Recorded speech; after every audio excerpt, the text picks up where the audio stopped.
इसका साफ मानी ये निकलता है कि कोई तीसरा आदमी है जिसने किया है, लिहाजा मुझे तो लगता है ये बनावटी है। जनाब ज़मीर अहमद ख़ान साहब बहुत कामयाब लीडर हैं। असेंबली में, कॉन्स्टिट्यूंसी ही में नहीं बल्कि सारी रियासत में कहीं भी जाएंगे हर वोटर उनको पहचानता है और वो वोटरों को खिताब करते हैं और वोटर्स उनकी बात पर भरोसा करते हैं। ऐसे लीडर को कांग्रेस पार्टी गंवाना नहीं चाहिए। ऐसा नहीं होना चाहिए, ऐसा नहीं होना चाहिए। पार्टी ही इसका मौका नहीं देना चाहिए।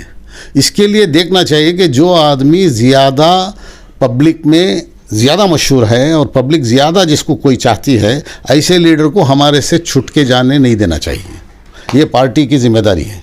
शुक्रिया। ज़मीर अहमद खान के ताल्लुक से रिलीज किया गया ऑडियो फेक मालूम होता है, बनावटी मालूम होता है। बेंगलुरु में सैयद शफीउल्लाह का बयान। सैयद शफीउल्लाह रियासत कर्नाटक की एक अहम मिली व समाजी शख्सियत हैं। हालात पर गहरी नज़र रखते हैं। डीके शिव कुमार की कैबिनेट के पहले मरहले में ज़मीर अहमद खान को शामिल न किए जाने पर सैयद शफीउल्लाह ने तशवीश का इजहार किया और कहा कि ज़मीर अहमद खान एक मास लीडर हैं, पूरी रियासत की जनता से जुड़े हुए लीडर हैं। एक ऐसे बड़े लीडर को नज़रअंदाज करना मुनासिब नहीं है। कई सालों की जिदोजहद के बाद एक शख्स लीडर बनता है, एक ऐसा लीडर जो हर तबके में, हर मजहब में मकबूल है। कांग्रेस पार्टी को चाहिए कि आइंदा होने वाली काबीना की तौसी में बीजेड ज़मीर अहमद खान को शामिल करे। सैयद शफीउल्लाह ने साफ तौर पर कहा कि कांग्रेस पार्टी इस तरह के एक कदावर लीडर को, बीजेड ज़मीर अहमद खान जैसे कदावर लीडर को न खोए। जनूबी हिंद न्यूज़ रिपोर्ट।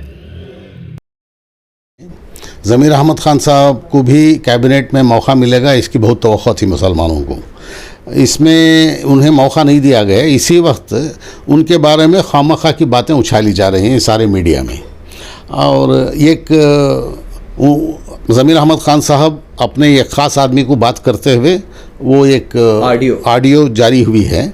मैं ये कहता हूँ कि अगर ज़मीर अहमद ख़ान साहब ने बात की है तो ज़रूर अपने ख़ास आदमी से बात की है, और वो ख़ास आदमी भी मामूली नहीं। ज़मीर अहमद ख़ान साहब ने उस आदमी को KMDC का एक डायरेक्टर बनाया है। एक डायरेक्टर बना हुआ आदमी ज़मीर अहमद ख़ान साहब के ज़रिए उन्हीं का फ़ोन टैप करके वो लीक कर देगा, ये यकीन नहीं किया जा सकता। इसका मतलब ये हुआ कि उन्होंने भी नहीं लीक किया है, इन्होंने भी नहीं कुछ कहा है, ये सब बनावटी है, ऐसा लग रहा है।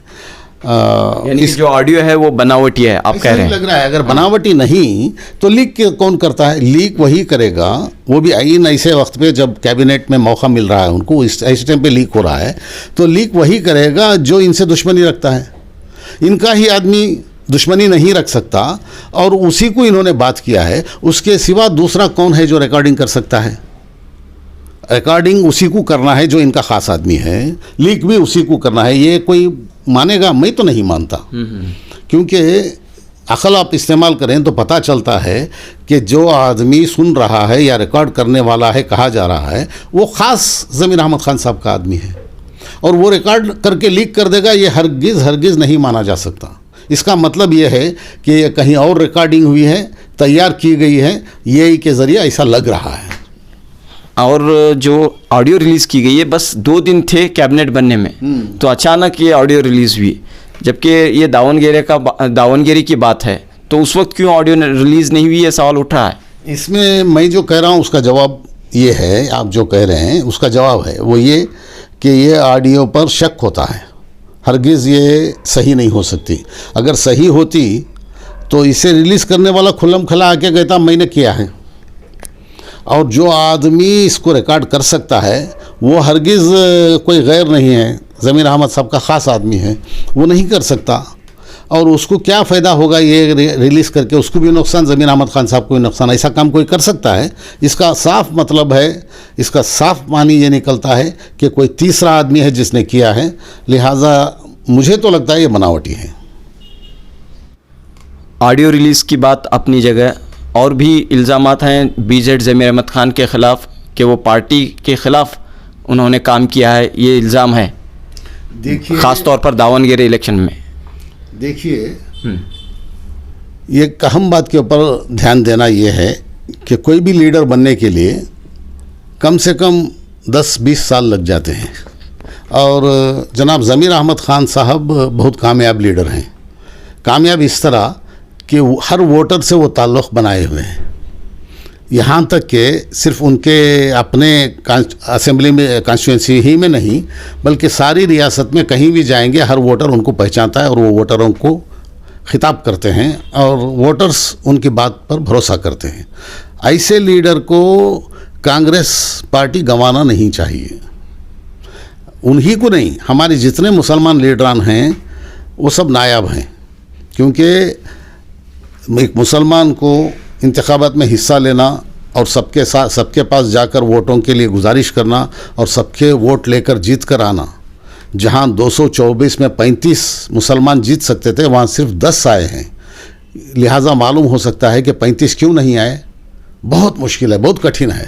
इतना कठिन और इतना मुश्किल रास्ता तय करने के बाद 10 आए हैं, तो 10 हमारे मुसलमान 10 MLAs भी एक MLA को जितनी मेहनत लगती है उसके 10 गुना मेहनत लगाए हैं, उसके 10 गुना कोशिश किए हैं, उसके 10 गुना जद्दोजहद किए हैं, तब जाकर वो MLA बन पाए हैं। वरना हर कोई बन गया होता, 35 भी बन गए होते। ऐसा जब बनकर आए हैं तो इन्हें चाहिए कि कांग्रेस पार्टी को, हमारी पार्टी को चाहिए कि वो और हमारे लीडरान ऐसे MLAs को हरगिज़ ना गंवाएं। लिहाजा उनको बराबर के मौके इनायत फरमाएं ताकि वो हमारी कौम की खिदमत अंजाम दें और वो कौम के लोगों को ये समझाने में कामयाब हो जाएं कि जिस काम के लिए हमें चुना गया था वो काम हम कर रहे हैं और कौम को चाहिए कि नेक्स्ट इलेक्शंस में भी हमें ही चुने, हमारी पार्टी को ही चुने। एक जानिब ज़मीर अहमद ख़ान के ख़िलाफ़ पार्टी के ख़िलाफ़ काम करने का इल्ज़ाम है, तो दूसरी तरफ हम देखते हैं कि उसी वक्त पर वो केरला में मसरूफ़ थे। केरला के इलेक्शन में बढ़ चढ़ कर आपने हिस्सा लिया। मैं तो ये कहता हूँ कि पार्टी के खिलाफ काम करने की बात आप कह रहे हैं। नहीं, इल्ज़ाम जो सामने आया है, भाई सारे हिंदुस्तान में हर जगह कोई ना कोई कुछ ना कुछ पार्टी के से खिलाफ काम करते हुए बहुत सारे कंप्लेंट्स आए हैं। ये ऐसे बहुत सारे आए हैं, लेकिन 20 साल से जो इन्होंने काम किया है, क्या उसका बदल एक कंप्लेंट हो सकता है? सिर्फ एक कंप्लेंट जो 20 साल से कांग्रेस के लिए काम किया है उन्होंने, उसका बदल हो सकता है?